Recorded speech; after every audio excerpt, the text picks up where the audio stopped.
KBS 열린 토론.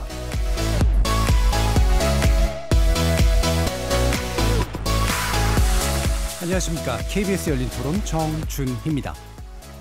아직 국내에는 그런 뉴스들이 막 많이 보도되지는 않았지만 비가 오지 않는 곳에 비가 온다거나 이런 기현상들이 보도될 때마다 환경 문제가 심각해지고 있구나라고 느끼는 것 같습니다. 아직까지 뭐 심각하다, 뭐 큰일 났다는 정도까지는 아직 좀 오버다라고 생각을 하고요. 초기 증상 같은 징후는 맞으니까 정부나 시민들 모두 조심해야겠다. 뭐 여름철이나 이럴 때 비가 더 자주 온다든지 태풍이 더 많아졌다든지 전체적으로 뭐 환경은 나빠지고 있다고 생각합니다. 우리가 발을 딛고 살 수 있는 공간은 얼마나 남을지, 세계 각국에서 이렇게 물난리 뭐 이런 것들이 자연의 어떤 법칙에서 완전 벗어난 거기 때문에 먹거리에 대한 염려를 슬슬 하게 하잖아요. 제철 수산물 같은 것들이 이제 동해에서 잡혔던 게 뭐 서해에서 잡힌다든지 이런 거를 접하게 됐을 때 보면은 지금 먹거리에도 좀 많이 영향을 좀 주고 있구나. 대체 에너지를 활용하는 것이 좋지 않을까라고 생각을 하고는 있습니다. 기후 변화가 그 식량이라든가 여러 가지 영향을 미치지만은 그만큼 과학이 발달하니까 그 저개발국을 빼놓고는 선진국들은 다 해결할 수 있고 향후 대체 식량도 개발되고 있고 이러니까 꽤 가능합니다. 거리에서 만나본 시민들의 목소리 어떻게 들으셨습니까? 기상 관측 이래 최대라는 표현에 둔감해질 정도로 해마다 지구 곳곳에서는 홍수와 폭염, 혹한 등으로 인해 많은 인명피해가 발생하고 있습니다. 지난해 안토니오 구테우스 유엔 사무총장은 인류가 집단 행동이냐 집단 자살이냐의 갈림길 위에 있다라면서 기후위기의 심각성을 집단 자살의 위기에 비유하기도 했는데요. 우리나라도 예외가 아닙니다. 특히 곡물 자급률이 낮은 우리나라의 경우엔 기후위기가 식량위기로까지 이어지리란 우려도 제기됐는데요. 열린 토론이 새해를 맞이 준비한 특별기획, 오래된 질문, 대답 없는 한국사회. 오늘은 그 네 번째 시간으로 기후변화가 초래할 식량위기, 우리는 해법이 있는가라는 주제를 놓고 잠시 후 두 분의 전문가와 함께 기후위기의 심각성과 식량안보의 중요성 짚어보면서 대책까지 모색해보는 시간 갖도록 하겠습니다. KBS 열린 토론 지금부터 출발합니다. 살아있습니다. 토론이 살아있습니다. 살아있는 토론, KBS 열린 토론. 토론은 라디오가 진짜입니다. 진짜 토론, KBS 열린 토론.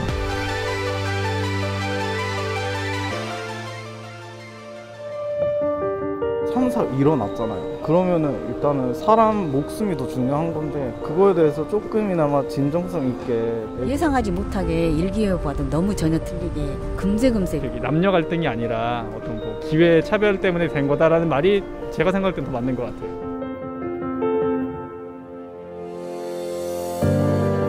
KBS 열린 토론 신년 특집 오래된 질문 대답 없는 한국 사회.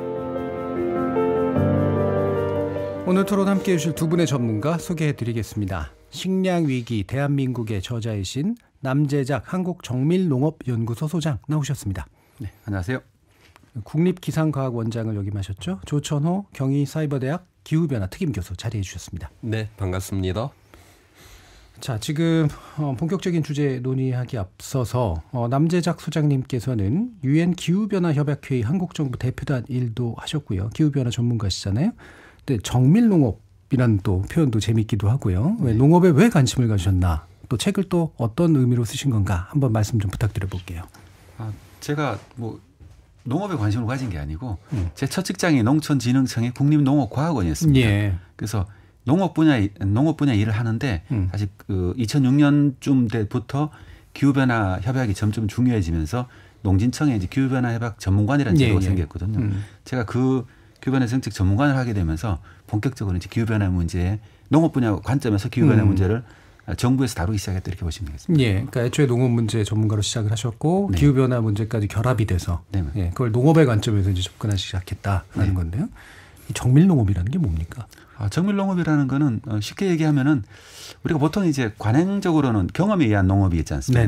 그런데 정밀농업이라는 거는 물이라든가 비료라든가 아니면 여러 가지 기상 상황에 조건에 맞춰 가지고 가장 필요한 적절한 조치를 취하게 하는 농업입니다.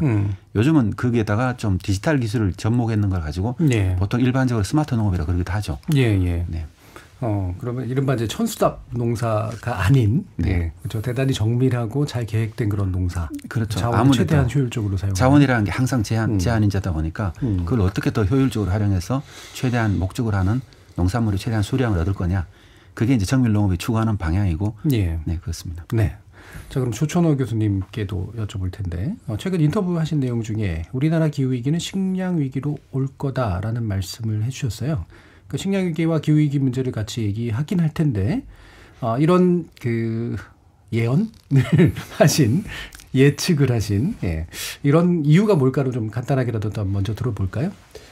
우리가 살아간다는 데 있어서 뭐 다른 거는 우리가 부족하거나 없어도 우리가 생존이 가능하지만 먹지를 못하면 그거는 끝장이거든요. 근데 이 기후 변화가 바로 우리의 이 식량을 갖다가 바로 여기에 지금 위기를 일으키고 있기 때문에 제가 이제 그러한 표현을 이제 썼습니다. 예. 그 인터스텔라 이 영화에 보면 거기에도 이제 기후 변화가 의해서 이제 우리가 행성을 버려야 되는 그런 상황이 오고 거기에 이제 상징적인 장면으로 나오는 게 옥수수밭 있잖아요. 아까도 이제 시민께서 얘기하신 내용 들으면 이거 다 기술 개발될 거야. 이런 얘기를 하시는데 이런 낙관론은 통할 수 없다. 저는 우리가 지금과 다른 완전히 뭐 우리가 지금 상상 그 이상의 뭐 새로운 이러한 어떤 농업의 이런 방법이 출현하지 않는 한 저는 이 문제는 근본적으로 좀 해결이 좀 불가능하다라고 그렇게 보고 있어요. 그 이유는 일단 인구가 2050년이 되면 뭐 20억 내지 30억이 지금 늘어나게 될 그런 상황. 지금 현재 80억이니까 100억 내지 110억이 되죠. 우리가 그러면 그 늘어나는 인구에 대한 그 식량만이 필요하냐? 그건 아니에요. 우리가 그 먹는 뭐 욕망이라고 하는 경제가 성장을 하게 되면 결국 더 잘 먹고 고기를 먹으려고 하고 여기에 그래서 우리의 먹는 그 욕망까지 실현을 하려고 하면 2050년까지 현재 생산되는 우리의 곡물의 생산량을 갖다가 지금 현재 한 50% 이상을 갖다 지금 증가시켜야 된다고 그렇게 보고 있거든요. 그런데 지금 기후 변화가 일어난다. 지금 IPCC 보고서에서는 1.5도 수준만 돼도 지금 현재 그 농업이 가능한 이 지역의 약 8% 지역이 농업이 굉장히 불가능한 지역이 될 것이다라고 그렇게 이제 전망을 하고 있죠. 그러니까 우리가 식량은 앞으로 30년 후에 약 한 70%가 더 필요한데 지금 오히려 이 공급 자체는 줄어드는. 그래서 이 먹는 거를 갖고 이 수요와 공급 간에 이런 브리치가 일어난다. 인간의 역사를 보게 되면 다 이런 먹는 게 이제 부족하게 되면 결국 분쟁이 되고 전쟁이 되는 결국 아수라장이 돼버리는 이러한 속으로 갈 수 있는 가장 그 시발점이 전 식량의 위기다라고 그렇게 보고 있어요. 그럼 평균적으로 이제 온도가 조금이라도 이제 올라갔을 때 1.5도라는 표현 아까 쓰셨던 것 같은데 경작 가능한 땅이 그만큼 확 하고 줄어들게 한 된다. 8% 정도 지금. 근데 우리가 지금 이미 1.1도로 지금 올려놨거든요. 그러니까 고작 우리에게는 0.4도 굉장히 지금 빠른 시일 내에 우리에게 지금 찾아올 수 있는 위기다라고 그렇게 보는 거죠. 이런 부분에 대해서 남재작 소장님 실제로 그런 것들이 좀 위기의 징후로서 좀 포착되고 있긴 한가요?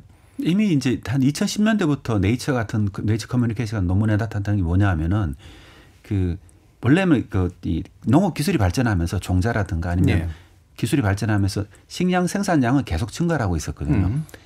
그 단위 면적당 생산량은 증가하고 있었죠. 그런데 2010년대부터 나타나는 게 뭐냐 하면은 이론상으로는 단위 면적당 생산이 증가하니까 계속 증가해야 맞잖아요. 근데 증가하지 않는 거죠. 들쭉날쭉 하면서 거의 늘어나질 않습니다. 거의 10년 동안. 왜 이런 문제가 생겼냐 하면 결론적으로는 흉년이 드는 곳이 많아지거든요. 지구 어느 상에서는. 그런데 조천호 박사님 말씀하신 것처럼 인구는 그런 와중에 인구는 계속 증가하는 거죠. 필연적으로 지금 현재 1.1도 정도까지 왔는데도 이런 상황이 계속되고 있는데 우리가 농업 분야에서 새로운 기술 대응 노력을 계속하고 있지만은 지금보다 더 많은 양을 생산할 수 있을 거냐 좀 회의적으로 보고 있긴 합니다. 네. 그러니까 그 일반 분들이 이제 낙관적으로 생각하시는 것만큼 이른바 농업혁명이 계속돼 가지고 언제든 식량의 위기를 문제를 넘길 수 있다라고 생각할 수 없는 지경이 이미 와 있다. 그렇죠. 그게 이미 나타나고 있는 게 뭐냐면은 우리가 2015, 16년도까지는 계속해서 그 기하선상 인구라 영양 부족 인구가 계속 줄어들고 있었거든요. 8억 명에서 한 6억 명까지 계속 줄어들고 있다가 2016년, 17년부터 다시 늘어나기 시작했습니다. 지금은 이제 8억 명이 넘어갔거든요. 다시 예전으로 다시 되돌아왔어요. 몇 년 사이에. 앞으로는 어떻게 될 거냐 이거죠. 앞으로는 1.1도의 세계가 이렇다 치면은 앞으로는 이게 점점 더 심해질 거라고 생각하거든요. 우리나라 분들은 아직까지는 잘 모르죠. 왜냐하면은 지금 현재 문제가 나타나고 있는 지역은 그 아열대 건조지대에서 주로 문제가 나타나고 있거든요. 농업 문제가. 근데 우리는 아직까지 그 몬순지대 있죠. 언데 몬순지대에서는 이게 늦게 나타나는 거죠. 그러니까 못 느끼고 있는데 네, 이미 시작됐다고 보는 게 맞다고 봅니다. 시작됐다고 보는 게. 그럼 이제 온도도 상승하고 이제 뭐 이를테면 사막화라든가 뭐 이런 것들도 이제 더 많이 진행이 될 테고 사막 인근 영역에서 아마 또 많이 진행이 될 테고 그런 이제 경작 가능한 지역들 기후와 땅까지 포함해서 줄어드는 것 외에 조금의 온도 상승이 생태계 전반에 상당한 파급 효과를 불러일으키는 것들은 또 어떤 것들이 있을까? 그러니까 지금 그 자연 자체도 네. 기후 변화라는 걸 하거든요. 네. 굳이 인간이 개입을 안 한다고. 네. 그래서 우리 지구의 역사 속에서 보게 되면 가장 빠르게 기온이 상승할 때의 그 속도가 어느 정도냐면 1000년에 1도 상승하는 게 자연에서는 가장 빠른 속도예요. 그런데 우리 사람들은 화석연료를 태워서 온실가스를 증가시켜서 지금 100년 만에 지금 1도로 이제 증가시켜놨고 상승을 했거든요. 그러니까 우리가 자연에서 가장 빠른 속도보다 지금 10배나 빠르게 지금 이러한 변화를 일으켰다라고 하는 것이고요. 그렇게 되면 이런 이제 생태계 자체가 이 변화에 따라서 이제 움직여야 되는데 실제로 해양의 이러한 뭐 그 고기라든가 어류라든가 이런 해양의 해초류들이 지금 10년에 약 한 60km 정도씩 지금 북진을 하고 있어요. 그러니까 뜨거워서 못 살아서 추운 곳으로 그렇게 지금 이동을 이미 하고 있는 것이고. 자, 이렇게 이제 다 이제 북상을 하고 있는데 생태계가 여기를 못 쫓아가는 이런 생태계들은 결국 붕괴가 지금 일어날 수밖에 없다라고 하는 것이죠.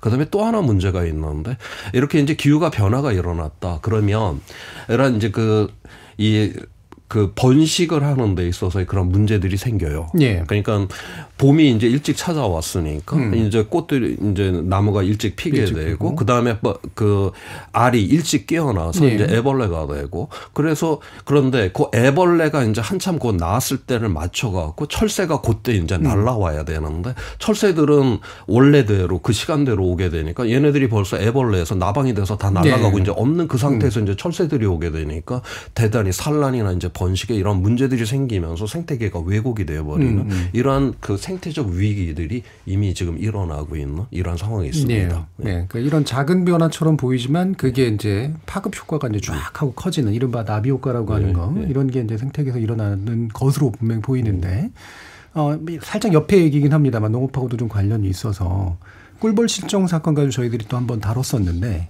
실제로 이게 기후위하고 연관이 있다? 아니다. 다른 문제다. 뭐 농약 문제부터 해서 여러 개가 있다. 네네. 설들은 여러 개가 있었는데 실제로 어떻게 보고 계세요? 남사장. 그 여러 가지 원인이 있죠. 사실요. 예. 한 가지 원인은 분명 아니고요. 근데 최근에 이제 이 꿀벌을 국립농업과학원에서 다루고 있거든요. 그쪽 연구자들하고 이런저런 얘기를 많이 해봤죠. 해보면 정말 이유가 뭐냐 물어보면서 느낀 거는 사실은 왜 아직까지 이게 명확하게 기후변화가 원인이라고 얘기를 못하냐 하면은 사실 기후변화 원인이라고 과학자들이 얘기를 하려고 그러면은 이게 오랫동안 통계적으로 입증이 돼야 되거든요. 근데 굉장히 많은 시간이 필요합니다. 그게 입증되는 게. 그러니까 분명히 그렇다고 알고는 있어도 과학자들한테 물으면 뭐 그런 것 같긴 한데 그렇다고 증명은 못 하는 거죠. 확정할 수 없는. 그렇죠. 지금 그런 상태라는 거죠. 근데 시간 지나고 나면 이제 그렇다는 데이터가 축적이 되면은 우리 과학자들은 그렇게 얘기할 겁니다. 예. 그래서 그분들이 하는 얘기가 뭐냐면은 여러 가지 원인이 있지만은 사실 봄이 약간 몇 가지 원인이 있는데 첫 번째는 약간 따뜻해지면은 꿀벌이 봄이 왔다고 생각하고 벌꿀을 따러 가잖아요. 예. 멀리 갔는데 갑자기 이제 밤 되면 기온이 너무 떨어져 버리는 거죠. 이게 약간 낮 온도가 올라가는 거니까. 그럼 얘들이 집에 돌아오질 못하잖아요. 갑자기 온도가 떨어지게 되면 그런 현상들이 생기는 게 하나가 있고 또 하나는 방금 전에도 말씀드렸지만은 이게 꽃이 동시에 피지 않습니까? 벌들은 오랫동안 꿀을 따서 이렇게 축적을 해야 되잖아요. 그리고 저장했던 거 먹어야 이제 건강하고 튼튼하게 자라는데 동시에 동시에 꽃이 피다 보니까 이 꿀을 따는 게 아무래도 줄어들잖아요. 예. 그 식량이 줄어든 거죠.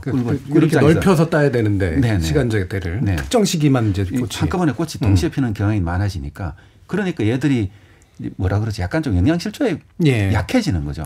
약해지니까 여름철에 여러 가지 질병에 걸리는 확률이 높아진다고 이렇게 분석하고 있더라고요. 그리고 근본적으로는 뭐 농약 같은 분명 이런 원인도 어느 지역에 있지만은 대체적으로 봐서 가장 크게 영향 미치는 건 기후변화다 이렇게 평가하고 있습니다. 예. 그래서 과학적으로 이제 확증하면은 사실 이미 문제는 심각해진 상태가 되겠네요. 이미 그렇죠. 이미 오랫동안 되돌릴 수 없는. 네. 자, 그러면 이제 기후 변화 관련된 문제, 기후 위기 관련된 문제를 몇 가지 더 짚어볼 텐데, 흔히 제일 많이 얘기되는 거는 지금까지는 해수면 상승에 관련된 네. 문제였지 않습니까? 그리고 실제로 극지방의 이제 빙하가 굉장히 얇아지거나 없어지고 있다는 건 관찰은 되고 있는 것 같고요. 예, 조천우 교수님. 지금 우리 인간이 이산화탄소를 전 세계적으로다가 약 한 1년에 400억 톤 정도로 배출을 하고 있는데 그로 인해서 빙하가 녹는 양은 약 4천억 톤이에요. 그냥 400억 톤의 이산화탄소를 배출해서 빙하는 4천억 톤이 녹고 있고, 그러니까 우리 한 사람 지금 80억 명인데 한 사람으로 따지면 한 사람이 지금 약 뭐 50톤 정도의 지금 빙하를 녹이고 있는 지금 이러한 상황에 있습니다. 그런데 그쪽 이제 빙하가 이제 녹는다라고 하는 것은 결국 이 해수면의 이제 상승을 이제 의미를 하는 것이고요. 그런데 해수면 상승은 그린란드라든가 남극 이 육지 위에 있는 빙하가 녹았을 때 그게 해수면이 상승을 하는 것이고요. 그것도 이제 큰 문제죠. 그렇게 이제 빙하가 녹게 돼서 해수면이 올라가게 되면 우리 해안 가까이에 우리의 문명이 이제 구축이 되어 있는데 그게 침수를 당한다라고 하는 이런 위험성이 있는 것이고, 그 다음에 이 북극 은 바다로 이제 돼 있는데 그건 바다 위에 이제 올려 있는 그렇죠. 그 빙하를 우리가 해빙이라고 하죠. 해빙은 어차피 이제 물 위에 있는 얼음 덩어리이기 때문에 걔는 녹아도 해수면이 올라오진 않아요. 이미 반영이 돼 있기 때문에. 그런데 여기가 또 이거는 어떤 문제를 일으키냐? 여기 이제 햇빛이 이제 들어오게 되면 빙하가 있게 되면 반딱반딱하니까 반사가 돼서 햇빛이 우주로 되돌아가는데 거기에 지역이 녹게 되면 바다는 시커멓잖아요. 이제 태양 에너지가 지구에 흡수가 되는 거죠. 그만큼 더 해빙은 녹이게 되는. 녹였으니까 더욱더 많은 햇빛을 받게 되는 것이고, 이건 사람이 온실가스 배출하는 건 전혀 상관이 없죠. 지구 스스로 자기 증폭적으로 기온이 상승이 되는 이러한 상황으로 이제 들어갈 수 있는. 그래서 해수면이 이제 올라가면서 우리의 이제 연안에 있는 문명이 붕괴가 되고 자기 증폭적으로 기후가 이제 자연 스스로 변화가 되면서 훨씬 더 빠른 기후 변화로 일으키는 이러한 문제가 우리가 이제 극쪽에서부터 이제 일어난다라고 그렇게 보고 있습니다. 예, 그 해수면 상승도 문제지만 그것도 심각한 문제지만 그게 탄소 문제를 더 벗어나서 지구 스스로가 온도를 확 하고 올려버리는 효과까지 연결돼 있기 때문에 또 그런 얘기들도 많이 하던데 영구동토층이 이제 드러나면서 생기는 기타적인 문제들이라든가 이런 것들도 있다. 그러니까 영구동토층이라고 하는 게 그게 이제 식물이 수십만 년 동안 꽝꽝 얼어있는 상태거든요. 그러니까 식물 자체는 그 이제 탄소로 구성이 돼 있는데 요즘 최근 들어와서 뭐 여름철에 뭐 알라스카나 시베리아 같은데 여름철에 30도로 돌파를 하는 경우들이 생기죠. 당연히 이제 그 동토지대가 이제 녹을 수밖에 없다라고 하는 거고, 동토지대가 녹게 되면 이제 메테인이라고 하는 이산화탄소보다 30배나 강력한 온실가스가 나오고, 온실가스가 나왔으니까 기온이 상승되고, 기온이 상승됐으니까 동토지대가 녹고 또 메테인이 나오고, 이것도 자기 증폭성을 갖고 있거든요. 자, 그런데 이 동토지대가 갖고 있는 이 탄소의 양은 지금 공기가 갖고 있는 탄소의 양의 2배 이상을 갖고 있거든요. 그러니까 만약에 이 동토지대가 지가 알아서 막 녹기 시작을 한다. 그러면 사람들이 화석연료 태우냐 안 태우냐 이건 별 의미가 없어요. 지구 스스로 자기 증폭적으로 변화가 일어나는 이런 상황이 된다라고 하는 거. 이거는 우리한테는 회복이 불가능한 위험이다라고 하는 거거든요. 실제로 지난 5억 4천만 년 동안 5번의 대멸종 사건이 있었죠. 물론 원인은 각기 좀 다르기는 하지만 이 지구가 자기 스스로 자기 증폭적으로 일어난 기후 변화가 일어나서 5번이나 대멸종이 일어났단 말이에요.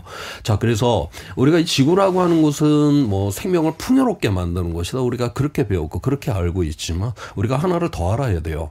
지구는 생명을 대멸종시킬 수 있는 이러한 능력을 갖고 있는데 지금 인간이 기후 위기를 일으킨다라고 하는 이 대멸종의 능력이 깨어나오도록 우리 스스로 방아쇠를 당겨버리려고 하는 것. 이것이 바로 이제 오늘날 인간이 얘기한 기후 위기라고 하는 것이고, 그 중에서 대표적인 현상이 말씀했던 바로 이제 동토지대가 가장 대표적인 현상이에요. 근데 그거 하나만 있는 게 아니라 그런 게 굉장히 지금 여러 가지가 있다라고 하는 거죠. 그러니까 결국엔 인간이 탄소를 지나치게 많이 배출해서 생긴 문제가 트리거가 돼서 기타로 지구 스스로가 생물이 살기 어려운 땅으로 만들어버리는 어떤 증폭 효과를 이끌어내는 거. 이때까지 가면 이건 회복 불가능한 상태가 될 텐데, 이게 과학자들마다 약간씩 견해 차이는 있긴 합니다만 어느 정도 가면 이제는 더 이상 티핑 포인트를 넘어서서 인간의 능력으로 할 수 없는 상태가 온다라는 얘기들도 하잖아요. 어느 정도로 좀 보세요.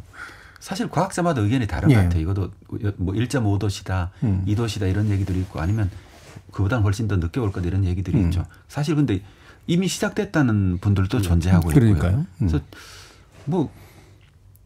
저도 굉장히 위험한 상황이라 보고는 있는데 다시 뭐 우리가 언제 걱정하는 미래는 사실 걱정하는 소용없고 어떻게 그러면은 최선을 다해서 안정화시킬 수 있는 것만이 사실 그게 가능한 우리가 선택할 수 있는 옵션이잖아요.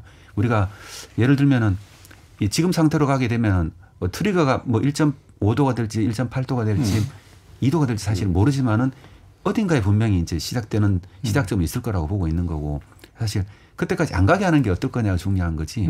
저는 뭐 이미 그걸 지났다 치면은 말씀처럼 우리가 어떤 노력을 하더라도 이미 이제 되돌릴 수 없는 상황이라고 생각을 하고 있죠. 지났다 치면은 사실은 모르겠다 뭐 이런 식의 태도가 사실은 파국론에 의해서 생겨나잖아요. 그래서 실천적으로라도 사실은 그 문제가 좀 달리 좀 봐야 될 것 같긴 한데. 근데 이 IPCC 보고서에서는 우리가 미래를 이제 전망을 하게 될 때 이제 그러한 동토지대가 녹는다라든가 그다음에 이제 빙하가 이제 녹는다라든가 우리가 빙하가 녹는 건 IPCC 보고서에서는 기온이 올라가서 겉표면부터 차분히 녹는 경우만 지금 계산을 할 수가 있어요.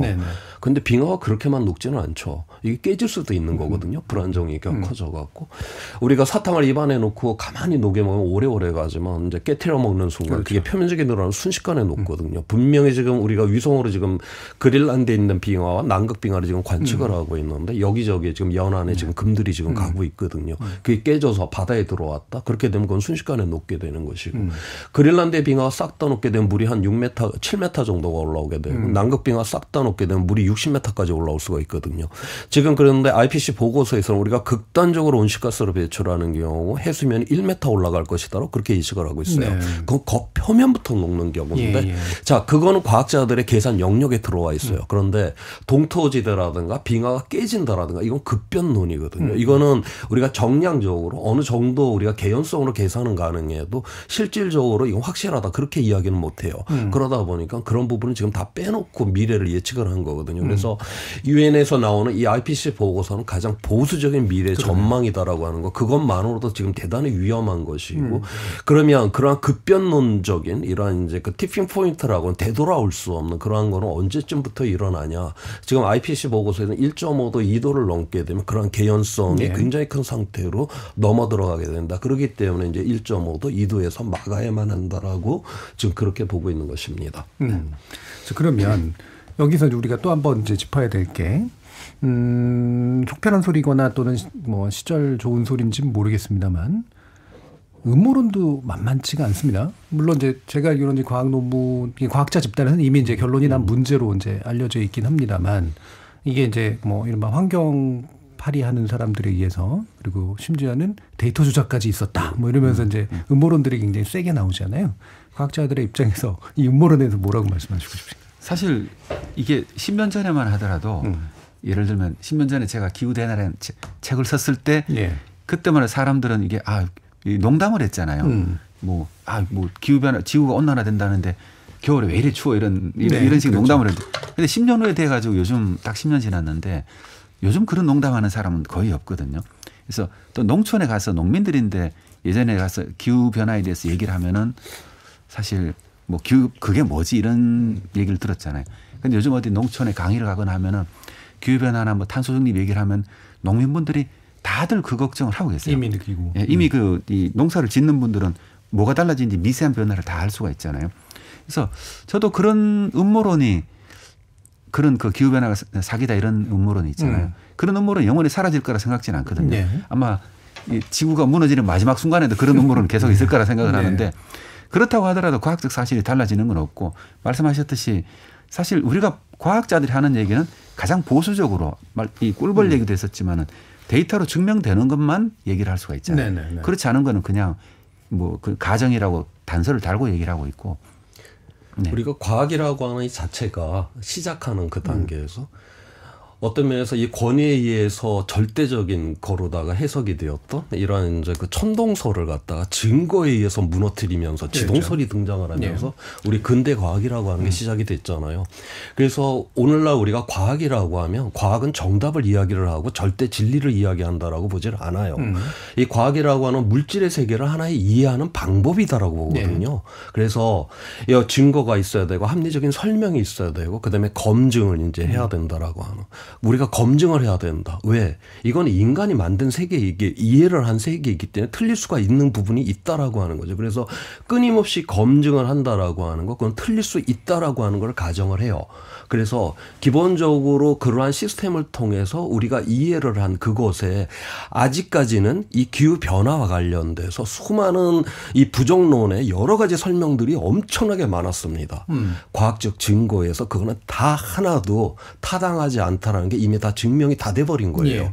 그리고 아직까지 이 인간에 의한 이 기후 변화라고 하는 이 증거를 아직 무너뜨리는 새로운 증거가 나오지 않았기 때문에 예. 우리가 이거를 잠정적인 진리로 받아들이고 여기에 대응을 해야 된다라고 그렇게 보고 있어요. 예. 누군가가 이게 인간 때문에 일어나는 기후 변화가 아니다라는 걸 누가 그런 새로운 증거로 누구나 이해를 할 수 있는 이러한 거로 다 제시를 했다. 그러면 내일이라도 당장 우리는 이 기후 변화를 갖다가 부정하겠다라고 하는 이런 태도를 갖는 거, 이게 과학의 정신이기도 합니다. 예. 확실하게 얘기할 수 있는 거는 그걸 증명할 수만 있으면은 그분은 노벨상을 반드시 받을 거라는 거죠. 반드시 받을 거기 때문에 예. 네, 이게 생각만큼 그렇게 과학자들이 호락호락하지가 않아가지고요. 네. 그러니까 뭐 과학이라고 하는 게 그 논문 검증을 통해 가지고 수많은 데이터들을 이제 쌓아서 이제 얘기를 하는 건데, 부정론이나 음모론의 특징 한 개 가지고만 또 얘기를 하잖아요. 근데 그 한 개조차도 사실은 의미가 없는 것들. 되게 그렇죠. 되게 우리가 생물이라든가 다양한 현상을 보게 되면은 사실 물리학 현상처럼 항상 일정한 반응이 나타나오지 않지 않습니까? 그렇죠. 통계적으로 이제 한 뭐 80% 95%의 확률로 나타나면 우리가 그걸 인정하는 것이잖아요. 그러니까 어떤 아주 미세하게 들여다보면 사실 그 반대되는 현상들이 나타날 수 있지만 사실 이게 과학적 관점에서 봤을 때는 의미 없다는 거는 뭐 그런 현상들이 없었다는 게 아니고 그런 현상들이라는 과학적 통계적 관점이 다 설명 가능하고 반박 가능해졌다. 하지만 이제 믿고 싶은 사람들은 계속해서 그거를 현미경으로 계속 들여다보면서 자기 주장을 강화시키니까 이걸 과학이 이길 수 있는 방법은 솔직히 없습니다. 예. 그렇지만 그 정신 자체는 그러니까 지금 현재 기후변화가 인간 때문에 일어난다. 이것은 항상 틀릴 수 있다라고 하는 그 검증 위에 지금 이 기후변화는 있다라고 하는 것이죠. 바로 여기에서 바로 우리가 인류가 그래도 이 집단 지성에 이 인류가 그래도 선택할 수 있는 그러니까 바로 하나의 그런 길은 될 수 있다. 그래서 이게 절대 진리이기 때문에가 아니라 틀릴 수 있지만 그럼에도 불구하고 지금까지 인간이 축적해놓은 모든 합리성과 증거로 보았을 때는 아직까지는 인간 때문에 이런 기후변화가 일어난다. 이와 반하는 증거가 아직까지 없었다라고 하는 바로 여기에서 이 과학의 힘이 있다라고 봐요. 저는 그래서 이게 절대적인 것이 아니라 틀릴 수 있다라고 그렇게 가정을 하고 검증을 그렇게 많이 했는데도 아직 이와 반하는 증거가 안 나오고 있는 여기에서 과학의 힘이 있다라고 저는 그렇게 보고 있습니다. 예. 바로 이제 그 부분이 굉장히 중요한데, 이를테면 영화 돈룩업이라든가 이런 것들 보면 이렇게 당면한 위험에 대해서 이제 눈을 돌리고 눈을 깔고 안 보고 이제 이런 심리적 태도라는 게 사람들한테 있고, 특히 이제 행동을 만들어내려면 이제 정치 부분이 움직여줘야 되는데 과학의 입장에서 보면 굉장히 답답할 수가 있을 것 같거든요. 그래서 과학자들이 왜 최근에는 행동주의로까지 나서는 그런 모습들도 보이잖아요. 실제로 그런 부분들을 좀 많이 느끼시는지 한번 여쭙고 싶어요.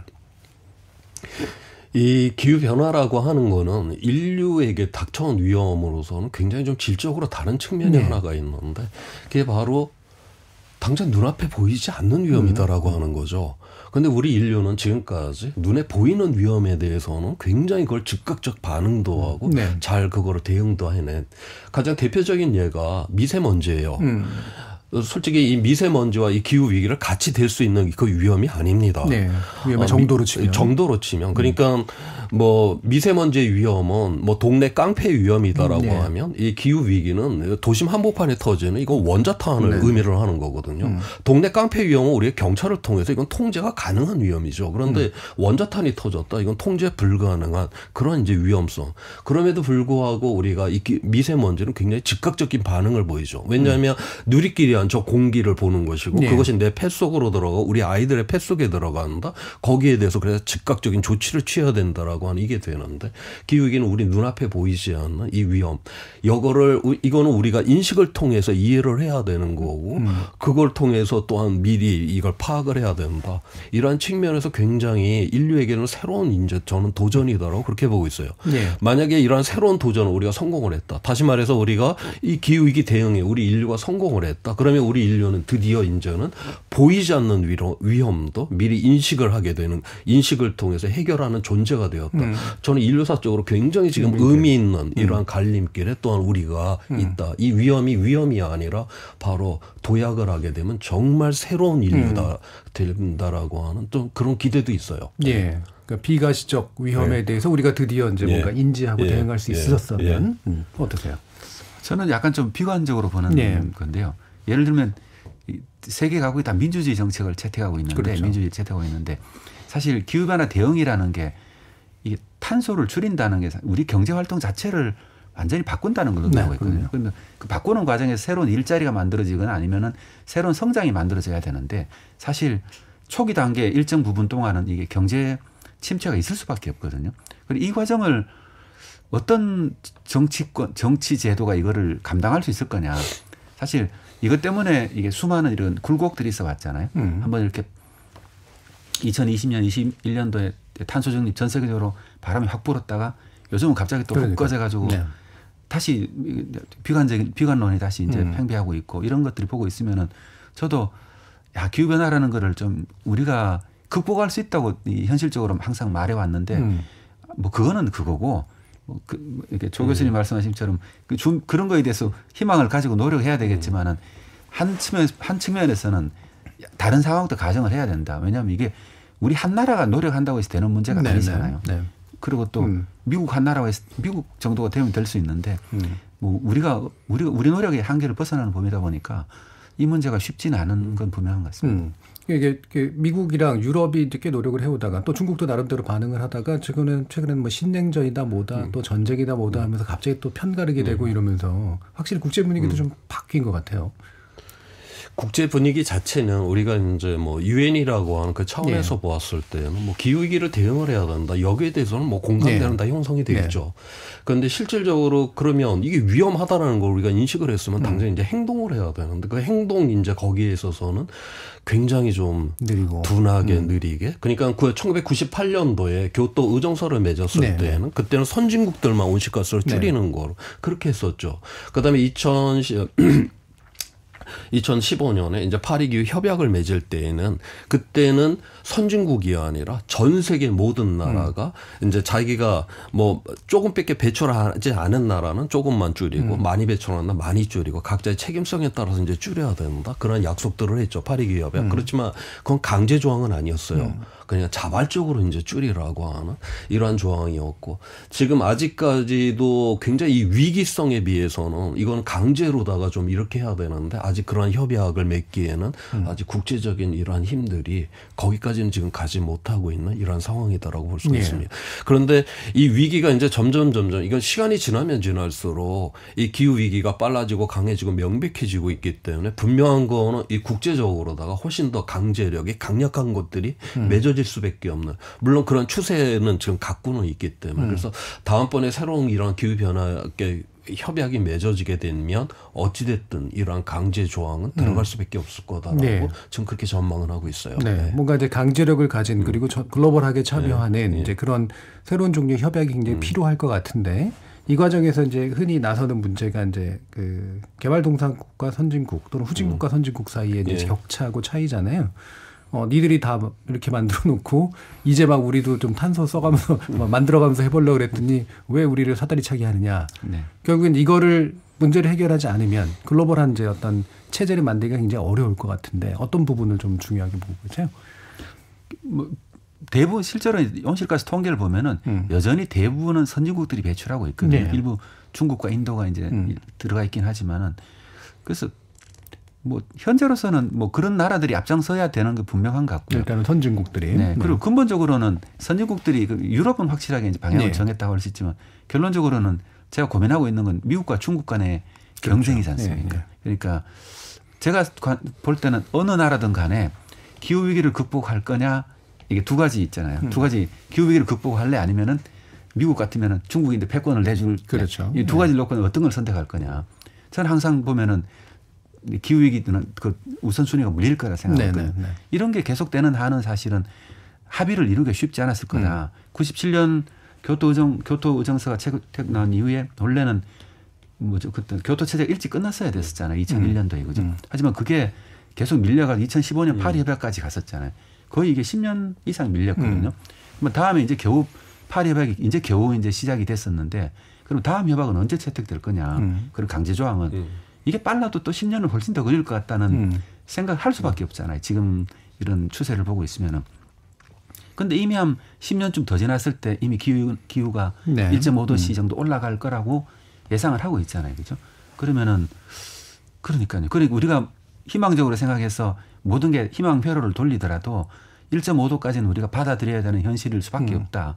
아무리 여러 가지 상황을 좋은 가정을 하더라도 그랬을 경우에 저는 오히려 글로벌 문제는 글로벌 문제고 결론적으로 우리나라를 돌아보면은 우리나라는 어떻게 대응할 거냐. 이게 저는 우리가 좀 관심 가져야 될 문제가 아닌가 싶거든요. 예. 저는 현재 이제 작년에 이제 IPCC 6차 보고서까지 지금 나와 있는 상황인데 IPCC 6차 보고서에서 우리가 이제 2050년 1.5도를 막기 위해서는 탄소 중립에 이제 도달을 해야 된다라고 그렇게 보고 있는데 우리가 2050년이 이제 30년이기 때문에 네. 그때까지는 뭐 기술의 혁신이라든가 여러 가지 지금과는 갖고 있지 않은 그런 문제들이 있고요. 그런데 중간 목표가 있어요. 2030년까지 현재 배출되는 거를 절반 이상을 줄여야 된다. 우리가 말로다가는 어떻게 지금 우리가 태우고 있는 이거를 절반 이상 줄이느냐. 그런데 IPCC 그 6차 보고서에서는 각 부분별로다가 얼만큼 이산화탄소를 줄일 수 있는지 각 부분별로 그걸 계산이 다 나와 있어요.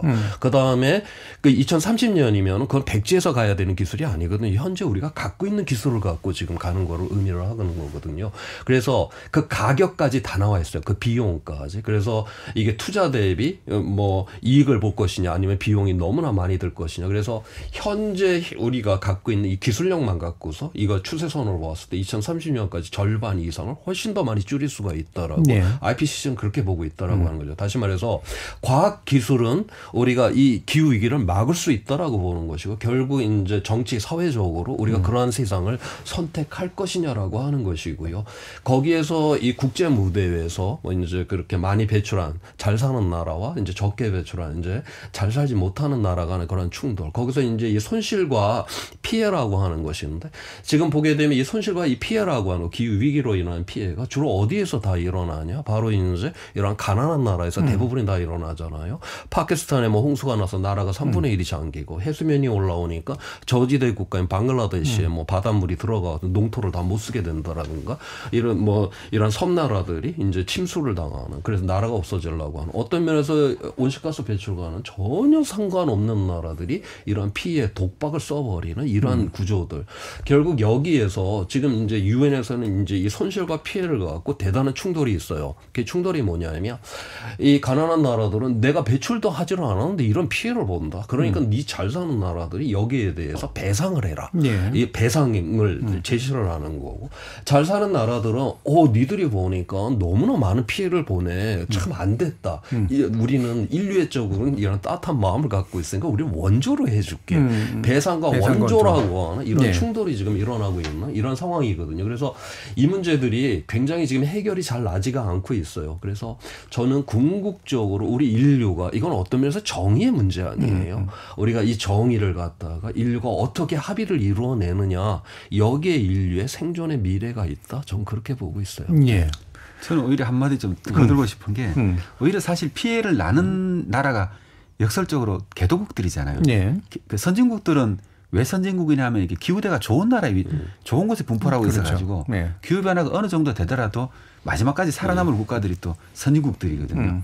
그러니까 이 선진국들은 이성적으로는 보면은 뭘 해야 된다는 걸 알고 있지만은 그러면 그 감성적으로는 어떨 거냐 이건 좀 다른 얘기를 할 수 네. 있다는 거죠. 저도 왜 이런 게 그러면 우리가 생각할 때만큼 속도감이 나지 않느냐.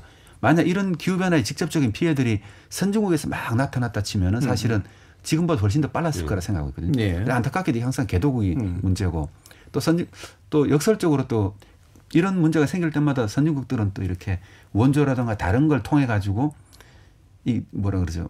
영향력을 확대할 수 있는 기회가 또 생기는 그럴 수 있잖아요. 그래서 이런 국제 정치적인 문제도 사실은 이 기후변화 문제를 어렵게 하는 해결을 어렵게 하는 게 아닌가 그런 걱정도 하고 있습니다.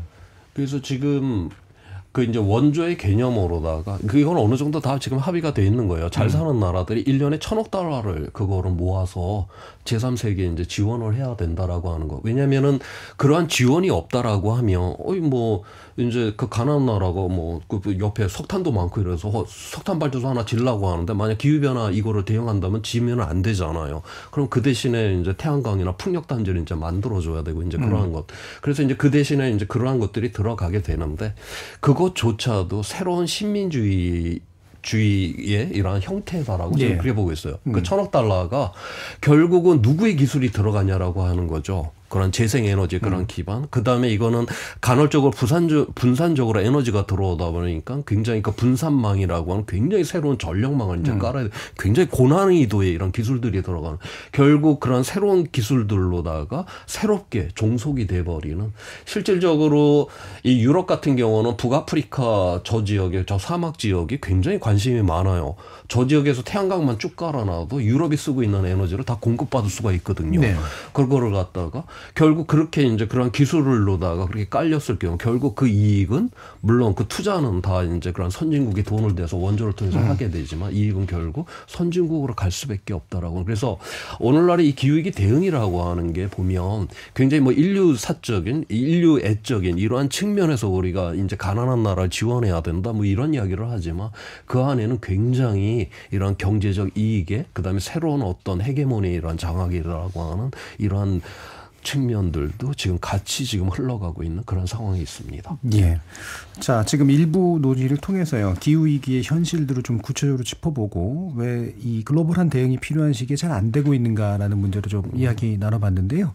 1부는 이 정도로 정리하고요. 이어지는 2부에서 과연 우리 정부는 그리고 우리는 잘하고 있는가 그리고 실질적으로 식량위기나 이런 것에 연관된 위기의 구체적인 내용들은 무엇인가 어떤 실천들이 필요한가 한번 이야기 나눠보도록 하겠습니다. 여러분은 KBS 열린 토론과 함께하고 계십니다. 토론이 세상을 바꿀 수는 없습니다. 하지만 토론 없이 바꿀 수 있는 세상은 어디에도 없습니다.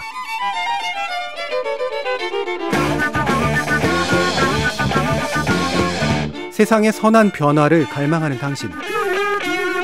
정답이 아니라 질문의 힘을 믿는 당신. 우리 KBS 열린 토론에서 만납시다.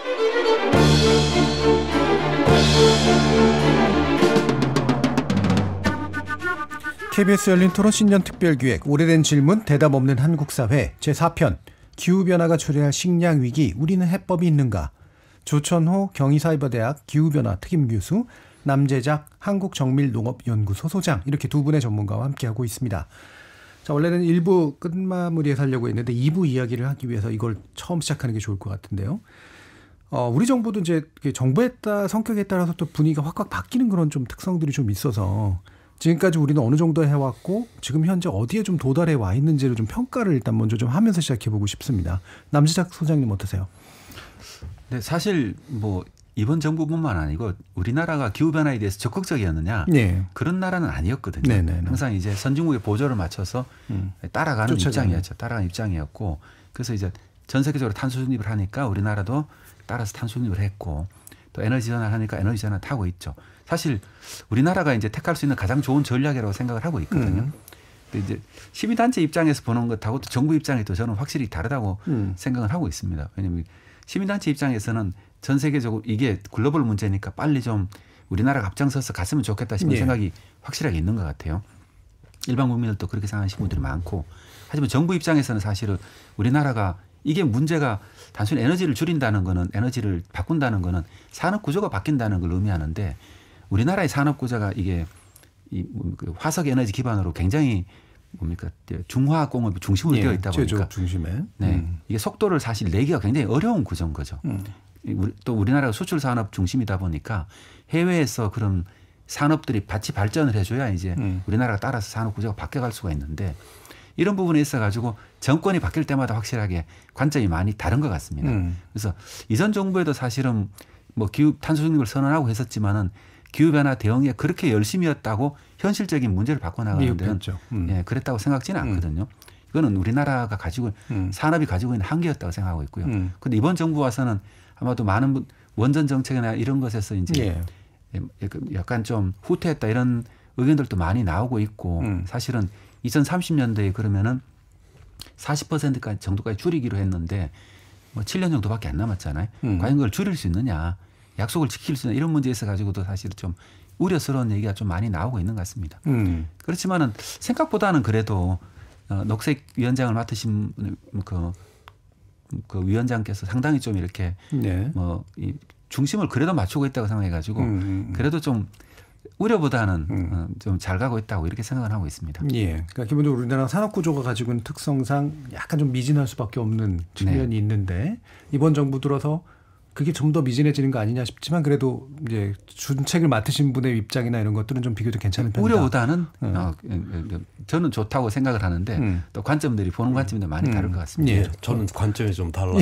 주 교수님. 지금 녹색위원장을 맡으신 분이 우리나라가 10여 년 전 그러니까 녹색 성장이라고 하는 이거를 국가 아젠다로 내세웠던 정부가 그때 이거를 이제 기한하셨던 분이 지금 녹색위원장으로 계시고. 그때 굉장히 그렇게 이제 기후위기 대응이라고 하는 걸 내세웠지만 실질적으로다가 엄청나게 온실가스 배출량을 늘려버렸죠. 우리가 말하고 실제로 그 행동은 굉장히 대한민국은 굉장히 달라요. 그래서 이게 이제 정부가 바뀔 때 그거를 단 한 번도 그 계획된 거를 지켜보질 않았습니다. 지금 대한민국 온실가스 줄이는 거에 있어서.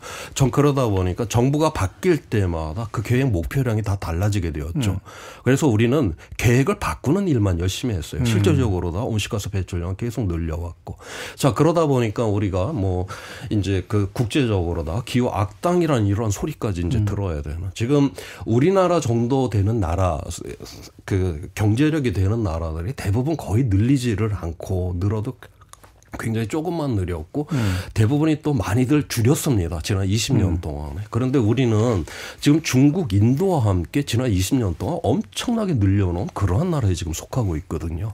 그러한 측면에서 지금 정부가 지금까지 해왔던 일은 굉장히 지금 문제다. 저는 어떤 면에서 오늘날 이 기후 위기보다도 그 기후 위기로 인식을 못하는 오늘날의 대한민국 정책 결정자들의 이러한 문제가 지금 너무나도 크다. 지금 세상이 지금 이러한 대응 체계로다가 지금 돌아가고 있는데 거기 지금 제대로 못하고 있지 않는가? 그렇게 저는 걱정을 하고 있습니다. 예. 그래서 한번 이 부분은 그냥 짧게라도 좀 부담스러운 얘기긴 하지만 좀 짚어봤으면 좋겠는데요. 다보스 포럼의 이제 특별 연설에서 윤 대통령이 기후위기 대응 방안으로 원자력 발전, 청정수소 이 부분을 이야기했습니다. 결국에는 이제 그 탄소를 줄이기 위해서는 그나마라도 에너지가 원자력 쪽으로 가야 된다라고 하는 얘기. 우리나라 산업에도 또 그게 유리하다라는 인식이 바탕에 깔려 있는 것 같고요. 청정수소 문제는 뭐 예전부터 이제 우리도 얘기하던 부분이긴 합니다만 이 부분에 대한 평가는 어떠신지 일단 조 교수님 말씀 한번 들어볼까요? 저는 우리가 경제를 보게 될 때 그러니까 현재 상태를 봐야 되는 것보다 우리가 추세선을 봐야 된다라는 말을 많이 하죠. 지금 현재 이 산업에서 가장 빠르게 지금 확장되고 있는 이 산업이 뭐냐. 재생에너지가 지금 4, 5년 만에 전 세계 규모에서 봤을 때 4, 5년 만에 지금 2배씩 늘어납니다. 그다음에 이 재생에너지가 지금 지난 10년 동안에 지금 태양광 같은 경우는 그 패널 가격이 지난 10년 동안에 85% 떨어졌어요. 그다음에 풍력 같은 경우도 약 한 55% 떨어졌고. 다시 말해서 10년 전에 100원 하던 게 지금 15원하고 한 50원 하는 거는 지금 이 분야 하나밖에 없죠. 추세선이 지금 다 이쪽으로 가격이라든가 대량 생산 다 이쪽으로 지금. 그래서 새로운 어떤 이러한 산업으로다가 지금 이러한 구조로 나가고 있다라고 하는 거죠. 지금 독일 같은 경우 재생에너지 이쪽이 굉장히 거기가 가격이 비싼 나라예요. 인건비도 비싸고 또 토지도 비싸고 그럼에도 불구하고 재생에너지비를 엄청나게 지금 높여놓잖아요. 우리가 이 산업이라고 하는 건 에너지 기반이 바뀌게 되면서 이게 완전히 새로운 세상으로 진입을 하는 결국 미래라고 하는 건 이 재생에너지 미래 기술의 이런 선점이라고 하는 이런 측면에서 바로 독일이 그렇게 많은 전 세계에서 가장 많은 비용이 들어가는 나라임에도 불구하고 그렇게 투자를 하면서 비용을 높이는 이유가 바로 전 여기에 있다. 그런데 우리는 지금 이 과거의 성공적이었던 이러한 방식을 아직까지 쥐고 앉아가고 있다라고 하는 거 저는 여기에 굉장히 저는 위기가 있다. 그래서 우리가 이 전환의 시대에 이 전환의 그러한 것을 가지 못하는 여기에서 지금 과거의 그런 성공에 그냥 그거를 손을 놓지 못하는 여기에 지금 우리의 위기가 있다라고 저는 그렇게 보고 있어요. 그 미래지향적인 결단을 내리지 못한 상태다. 그러니까 이 탄소 그 뭐 감축에 기여 덜 하게 되는 부분도 그 부분이겠지만. 그러니까 전 세계에서 예. 지금 뭐 원전으로다가 기후위기 대응하겠다라고 하는 아주 독특하고 유일한 그러한 것이 지금 대한민국이 지금 되었다라고 하는. 그러면 미국이라든가 서유럽의 이러한 시장에서 저게 그렇게 이윤이 많이 남고 저렇게 찬란한 세상이라고 하면 그러한 나라들이 기술이 없습니까? 뭐가 없습니까? 먼저 그냥 안 놔두죠. 당연히 달려들어서 저 분야를 하는데 저 재생에너지에 저렇게 많은 그런 투입을 하는 이유는 바로 이 사람들이 서양의 나라들이 무슨 인류애가 넘쳐나서 지금 하는 게 아니라 바로 저기에 미래에 바로 이 먹거리에 이런 이익이 있기 때문에 저렇게 하고 있다라고 하는 거죠. 선점해야 될 곳이라고 보고 있는 곳은 원전이 아니라 재생에너지 쪽이다. 남재적 수장님. 근본적으로 그 방향에 대해서 동의하고 있고요. 현실적으로도 사실 원전을 늘리고 싶어도 늘릴 수 있는 곳이 많이 없고 건설 기간도 사실 너무 오래 걸리고 그렇죠. 폐기물 문제도 있고 현실적인 문제가 있어가지고 저는 근데 이거는 하나의 뭐 실제로 어떤 달성하겠다는 목표라기보다는 뭐 어떤 뭐라 그러지 약간 정치적 수사에 정치적 수사라고 생각을 하고 있고 그러니까 이게 우려하는 만큼 큰 문제를 유발하지는 않을 거다.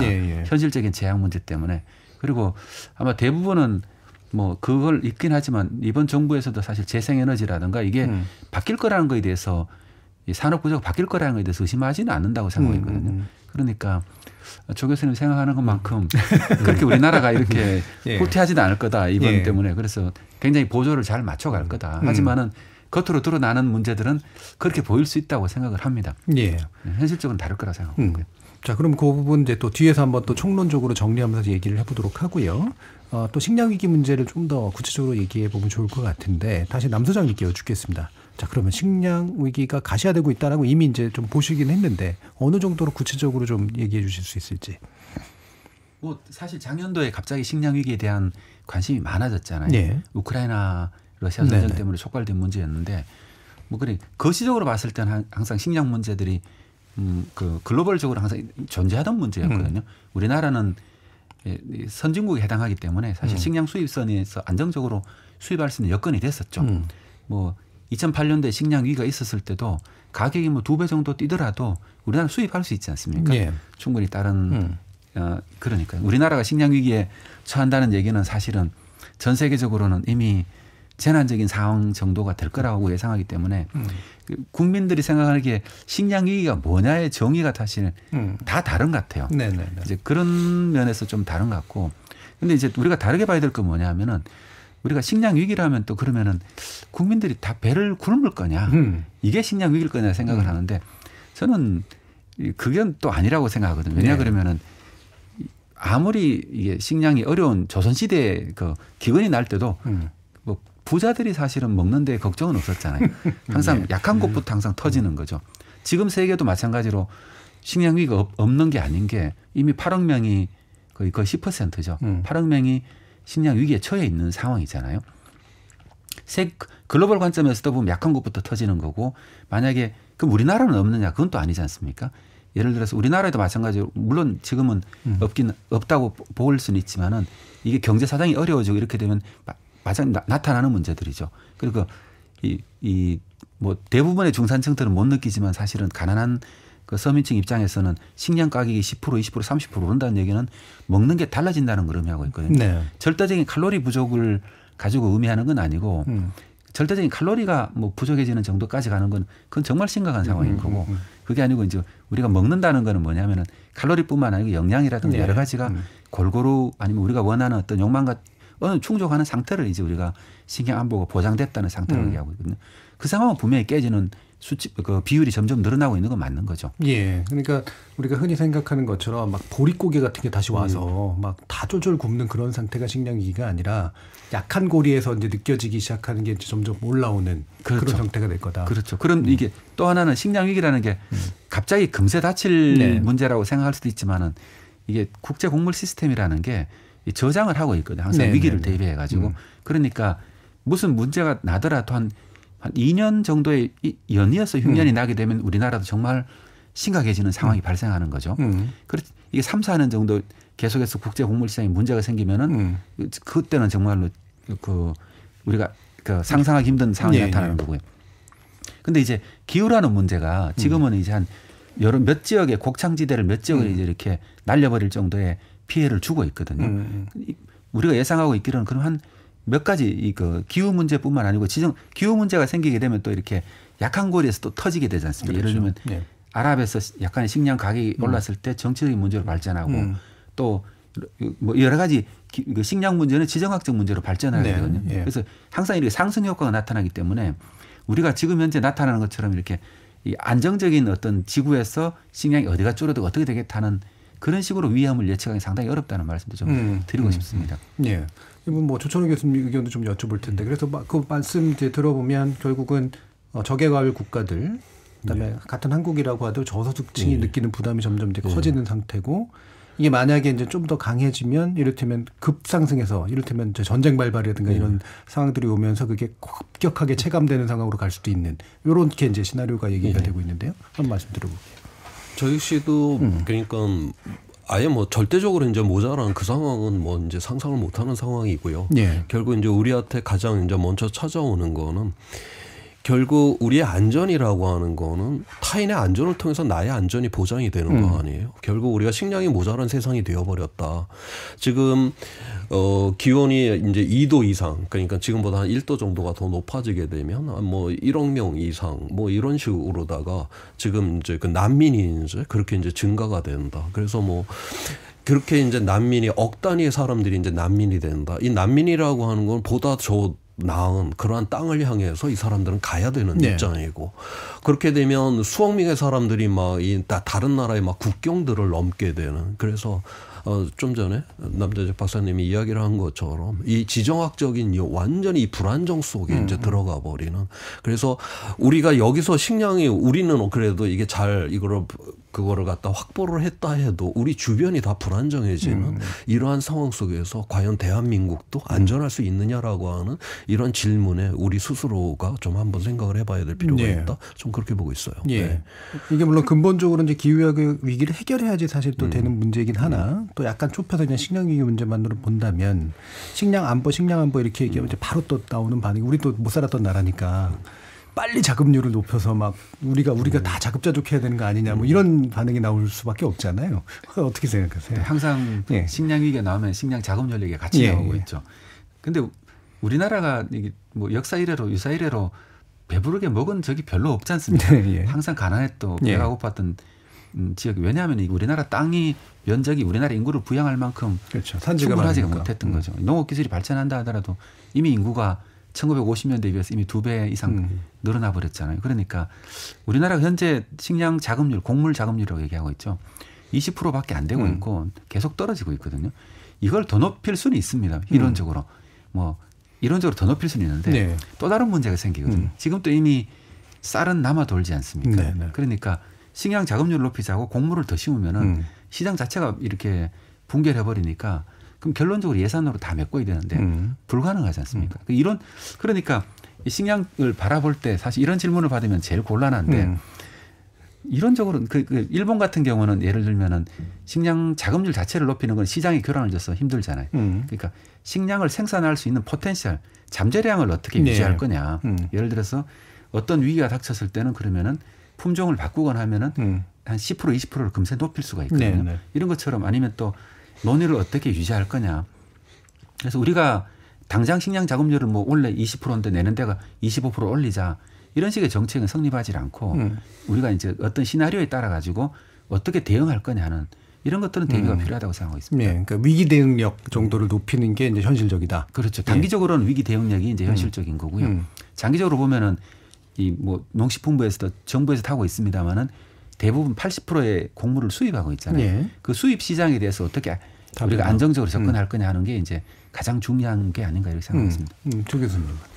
저 역시도 지금 현재 우리가 이제 식량을 갖다가 우리 이제 공급을 이제 받고 있는데 그러한 나라들이 앞으로 이제 이런 기후 변화 속에서도 괜찮을까?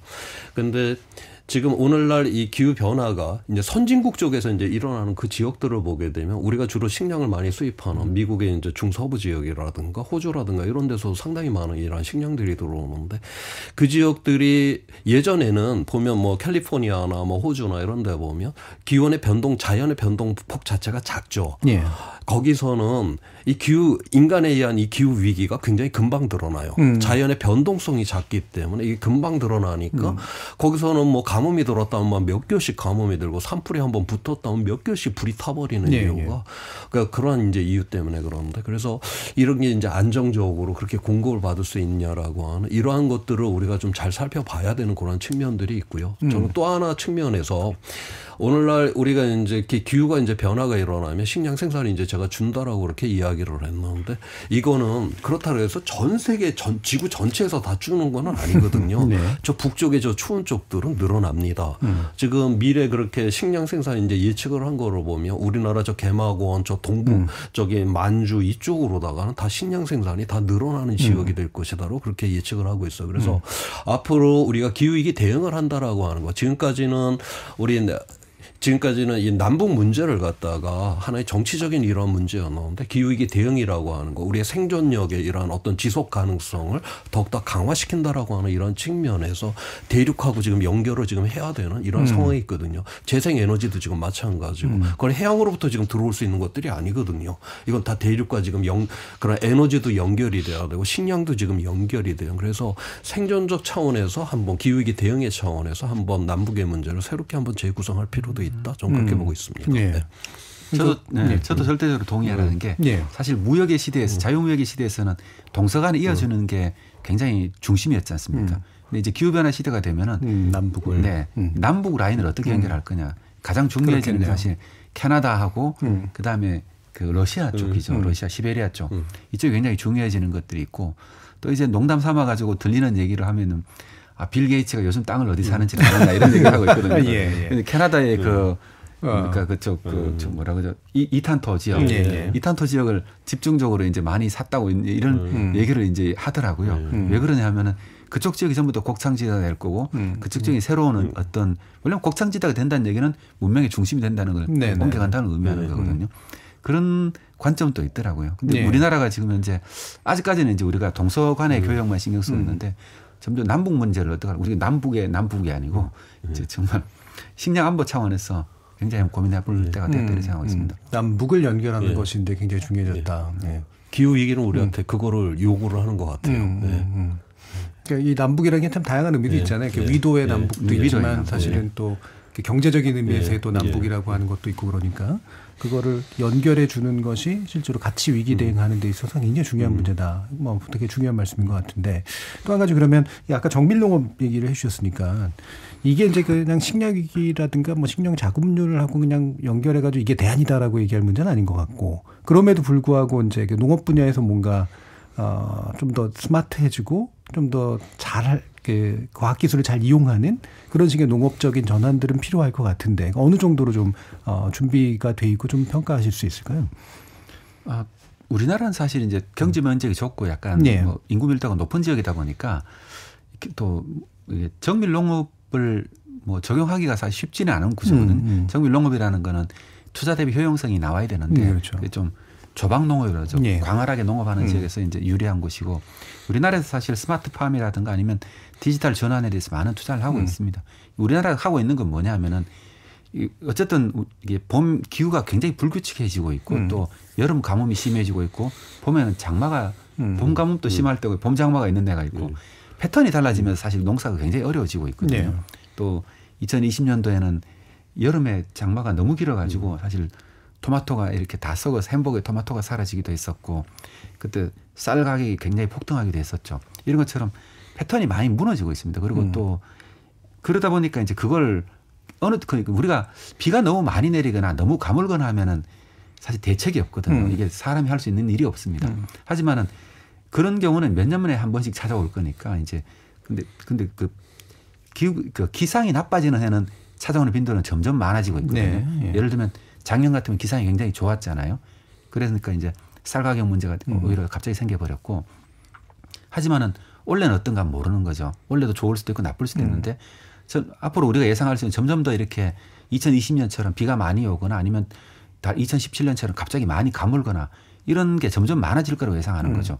그러면은 굉장히 다양한 문제들이 나타나고 있거든요. 서해안 지방 같으면은 염해 피해가 나타나고 있고 관측지 같은 데서 그리고 또 뭐 비가 너무 많이 오면 채소 같은 것들이 너무 가격이 비싸지는 문제가 생기고 있고 이걸 어떻게 그러면 당장의 칼로리를 어떻게 충족할 건가 하는 문제도 있지만은 국민들 입장에서는 제일 중요한 거는 식탁 물가를 어떻게 안정시킬 거냐가 굉장히 중요하죠. 예. 그런 면에서 이제 그러면은 시설 농업이라고 얘기를 하는데 그런 시설 농업에 대해서 어떻게 디지털 기술을 접목하거나 에너지 효율성을 높이기 위해서 재생에너지를 어떻게 농촌에 도입하거나 여러 가지 이런 기술 전환들이 행해지고 있고 정부에서 굉장히 많은 투자를 하고 있습니다. 근데 안타까운 건 이제 사실 뭐 우리 농업 인프라 시설들이 한 1990년도까지 투자가 많았거든요. 예. 경지 정리를 하기도 했었고 저수지를 많이 만들고 수로를 많이 만들었죠.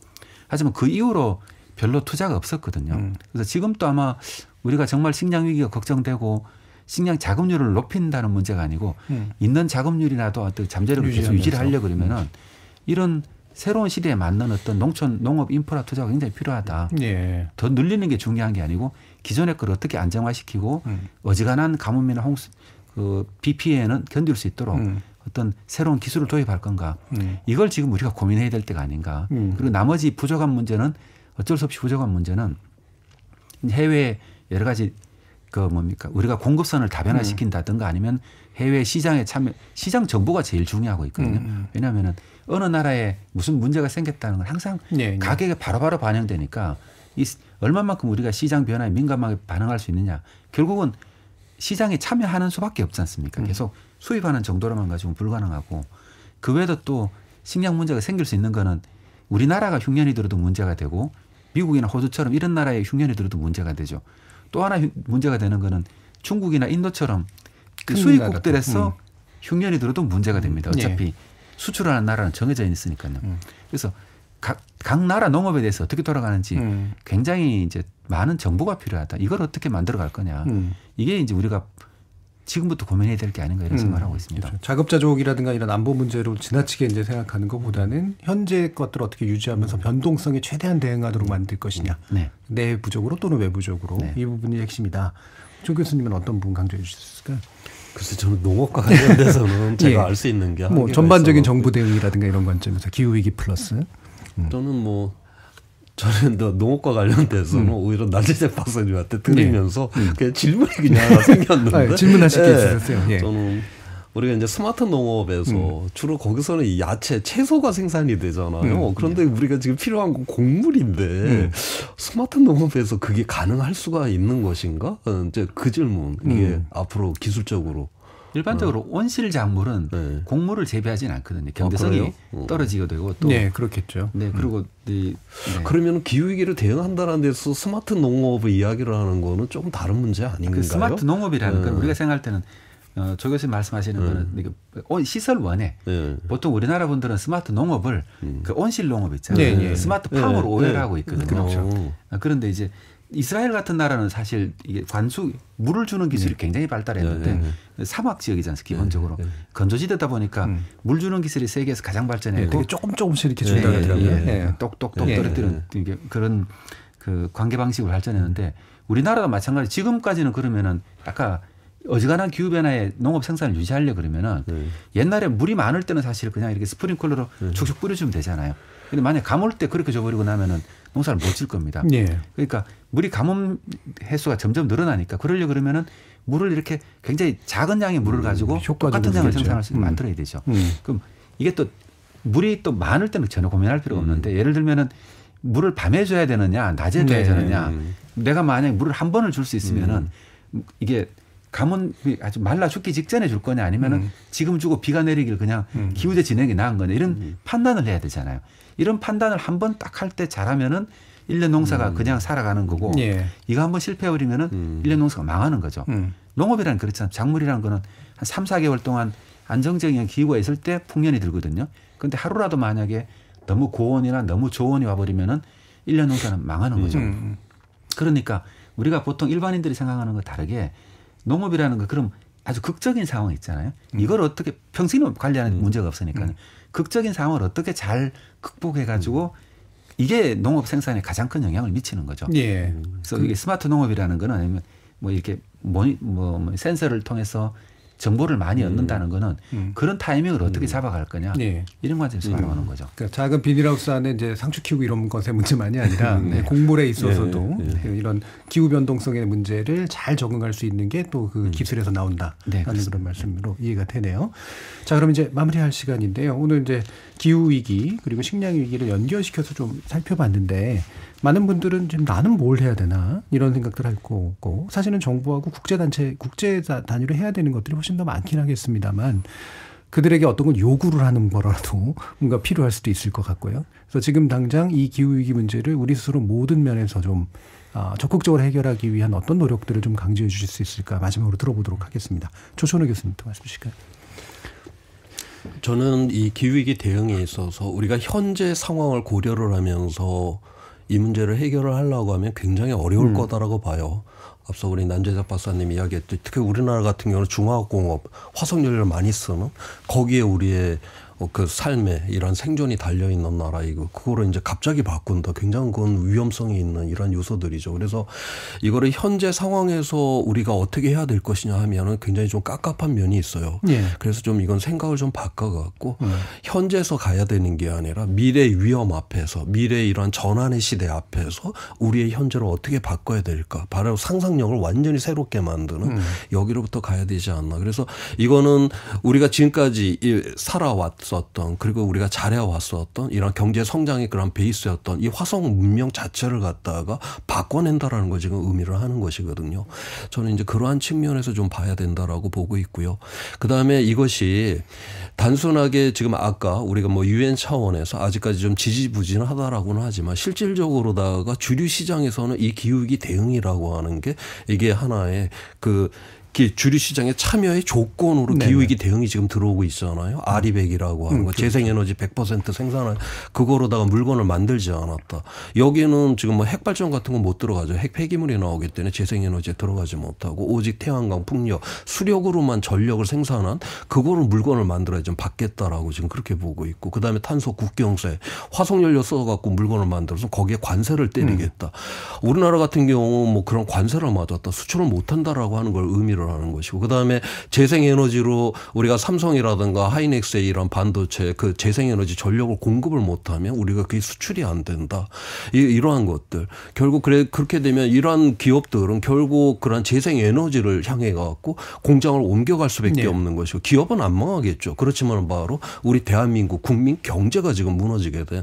그래서 오늘날 이런 그 실질적으로다가 이런 그 우리가 기후 위기 이전에 바로 이제 이 세계 주류 시장 자체가 바로 기후 위기 대응을 갖다가 전제 조건으로 삼는. 그래서 우리는 우리의 영토 안에서 식량, 자원, 에너지를 공급받는 나라가 아니잖아요. 우리는 국제 주류 시장에 적극적으로 참여를 해야 되고 그거를 통해서만이 우리가 이런 좀 더 잘 살 수 있는 이런 세상을 갖는 이런 나라이기 때문에 그래서 저는 뭐 기후 위기도 기후 위기이지만 바로 우리가 이런 경제적인 이러한 측면에서 우리가 대응을 위해서라도 저는 이 기후 위기에 적극적으로 대응을 할 필요가 있다라고 그렇게 보고 있고요. 자, 그래서 거기까지 들어야 될 것 같습니다. 일단 남재작 선생. 저는 농업 분야에서 온 사람으로서 좀 강조하고 싶은 거는 사실 그 우리가 농업에 대해서 굉장히 가능성이 있는 산업이거든요. 우리나라만 바라봤을 때는 그런데 이게 농업 시장이 사실 반도체나 아니면 조선 뭐 다 합친 것보다 자동차를 다 합친 것보다 더 큰 시장이거든요. 그리고 또 우리나라는 산업 기술이 굉장히 강한 나라입니다. 예를 들어서 기후변화 대응을 한다고 아니면 식량 위기를 대응한다고 할 때 우리나라의 그 굉장히 뛰어난 농업 기술을 가지고 다른 나라 농업에 대해서 예를 들어서 같은 식량을 공유하고 있잖아요. 똑같은 식량을 수입하는 나라들에 대해서 이 좀 많은 관심을 가지자. 그래서 우리가 수세적으로 대응해서 우리나라에 대해서 좀 기후변화에 대해서 걱정하기보다는 어쨌든 기후변화라는 건 어쩔 수 피할 수 없는 거고 어느 정도의 피해를 감수할 수밖에 없다. 이미 벌어진 일 우리가 되돌릴 수도 없고 그럼 우리가 이걸 어떻게 해결해야 될 거냐. 이 문제에 대해서 좀 더 적극적으로 좀 생각해 주시면 좋겠다. 그리고 또 이런 과정을 통해서 새로운 어떤 미래의 사회를 새롭게 만들어갈 수 있는 기회를 만들어가야 되지 않나 이런 생각을 하고 있습니다. 자, 오늘 기후위기 식량위기 문제 가지고 두 분의 전문가와 특집으로 한번 또 마련해 봤는데 오늘 함께해 주신 두 분 남재작 한국정밀농업연구소 소장 조천호 경희사이버대학 기후변화 특임교수 두 분 모두 수고하셨습니다. 감사합니다. 감사합니다. 겨울 같지 않은 푸근한 겨울, 보통의 겨울이라기엔 또 지나치게 추운 겨울이 반복되는 사만사온이라고 부르기엔 좀 이상한 겨울의 한복판인데요. 기후위기는 우리가 일상적으로 체감할 수 있을 즈음엔 이미 되돌릴 수 없는 상태에 처한 것일지도 모릅니다. 오래된 질문에 대한 대답, 질문의 시간만큼 길게 끌 수 없을지도 모르는 거죠. 설날 맞이 잘 차려진 식탁을 보며 이런 질문을 다시 한번 해봅니다. 설 연휴 잘 마무리하십시오. 지금까지 KBS 열린 토론 정준이었습니다.